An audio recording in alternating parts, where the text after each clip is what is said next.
Recognize former council member Cliff Brody. I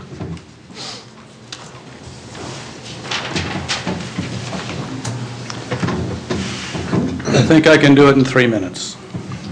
Mr. Mayor and council members, thank you for letting me to speak with you this evening. I am going to speak from a prepared text, so I cover everything and I don't get misquoted later. For those that you might not know, I was instrumental in founding the village and was on the first council and served as vice mayor. Also, in what was then our second home in Steamboat Springs, Colorado, my wife Sally and I were very involved in organizing and starting a charter school at the elementary school level. That school continues to be a success today. With this background, I think I can speak with some authority on the subject of starting a charter high school for Key Biscayne. Tonight I'm here to speak to you about the charter school, not if it is a good idea or a bad idea. Rather, I'd like to speak to you about what I see as the proper role of the council and the village government as this effort goes forward. There's a group of people on the Key interested and enthusiastic about a charter high school. I applaud them for their excitement and their enthusiasm over the project. On more than one occasion, they've been before council with their ideas, and there are several items on tonight's agenda as well. However, it is neither the responsibility nor the duty of the village government to plan, develop, or operate a school. Nowhere in the village charter is there suggestion of such a thing, and not $1 of village tax revenue has ever been raised with that purpose in mind. Although we all know we paid plenty of taxes to the school board for exactly this purpose. I'm not suggesting there's no role for our village government. I am suggesting there is only a very limited role for our village government at this time. What the organizers of the charter school effort need to do is to discontinue the lobbying of the village at the political level. If they haven't already, formed a not-for-profit corporation and applied for a 501c tax exemption so donors can deduct their contributions, they need to do so.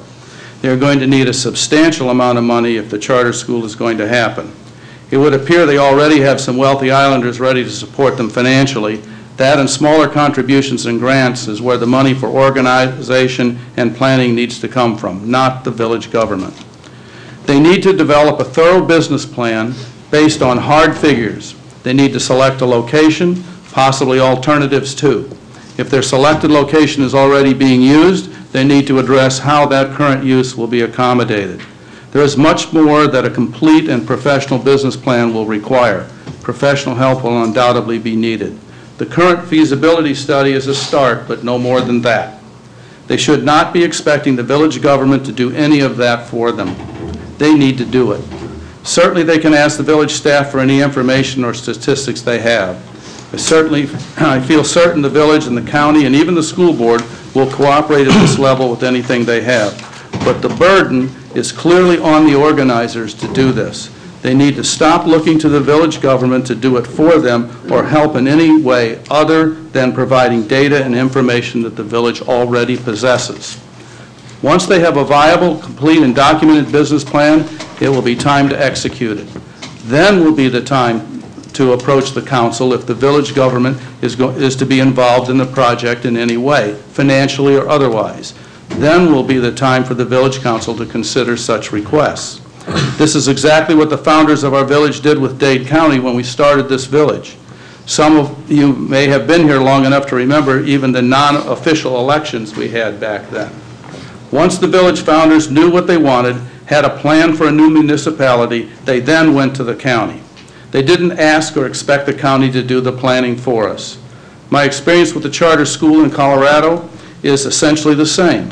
We organized, raised money, developed a specific business plan, presented and executed.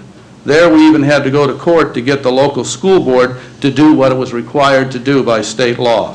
But we did it, and I emphasize the we. In summation, I ask the village council tonight, or if not tonight at the next council meeting, to pass a resolution making clear that the role of the village government is one of non-involvement at this time, except to direct staff to provide any data information that is already available as it would any other member of the community. And I would encourage the group working to establish the charter high school on Key Biscayne to develop a business plan that is specific so everyone can understand what, if anything, will be required of our village government and our community as a whole and what benefits we can expect from the project. Thank you. Thank you, Cliff.